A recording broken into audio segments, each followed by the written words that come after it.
I'm thinking that this is it. This is the day of retribution. And then as soon as I saw there were pedestrians, I just decided to go for it.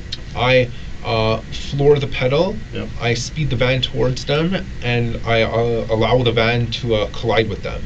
It's a day Torontonians and Canadians will not forget. A crazed killer in a white van rampaging our streets of Yonge Street, one of the busiest streets in Canada. 10 dead, 16 victims, and now we are one step closer to finding out exactly why Alek Minassian did what he did. Michelle Mandel is with me, and we now have the surveillance video from the police. And for the first time, we get to hear the voice of this killer. I want your first impression when you first saw nearly 5 hours of surveillance tape and what you took away from that. Well, this was the police video that was interview with Minassian just hours after he had been arrested. And to be honest with you, I didn't know what to expect. He comes across as incredibly matter-of-fact, very clear, very calm, no emotion, as he basically describes what his mission was, that he accomplished his mission that day, and was actually regretful that he couldn't continue and kill more because there was a drink that splashed on his windshield from one of the victims, and he realized that he had to stop. In fact, actually, to be honest, the only reason I stopped my attack was because someone's drink got splashed on my windshield, and I was worried that I would crash the van anyway, so I decided, okay, now I wanted to do more, but I've kind of been foiled by a lack of visibility. So then that's when I turned right, and I saw the cops approaching, so I decided to pull over and get out of my van. Very level, toned, very straightforward, as a matter of fact, as you suggest.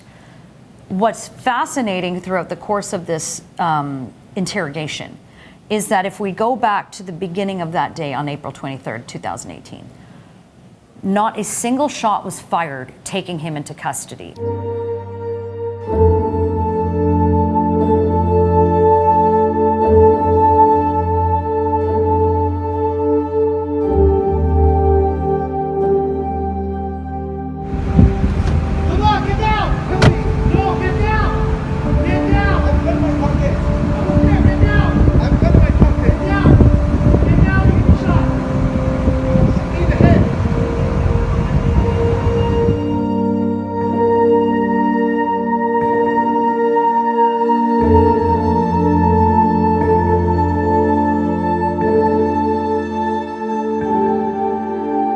It all ultimately ended, because of what you just said, with a drink spilled on his windshield.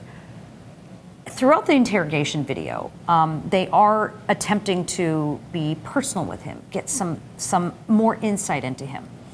So from all that, what did we learn about what he dubs as Stacy's and Chad's?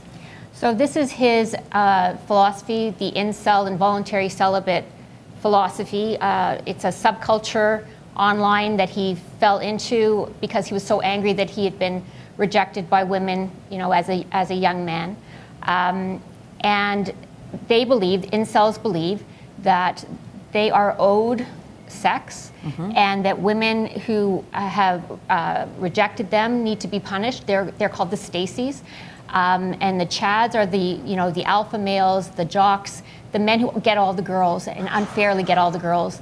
And the way that Minassian saw himself was as a supreme gentleman who deserved love and affection, and he was unfairly rejected by these Stacys, and this was part of his rebellion, that he was going to show them that they can't be taken advantage of, that they can't be ignored, I think.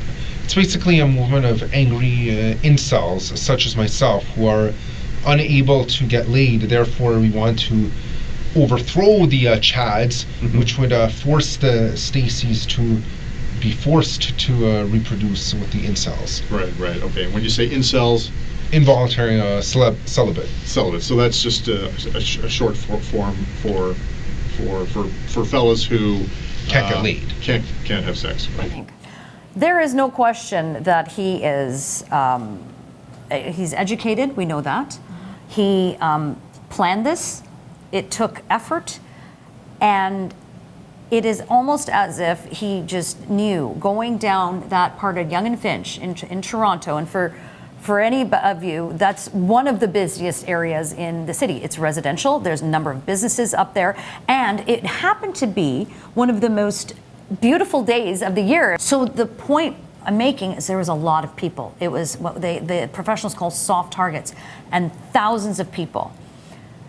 Had that drink not spilled, we could have had a higher victim count. I think that was his intention, and I think that we're very lucky that he stopped when he did.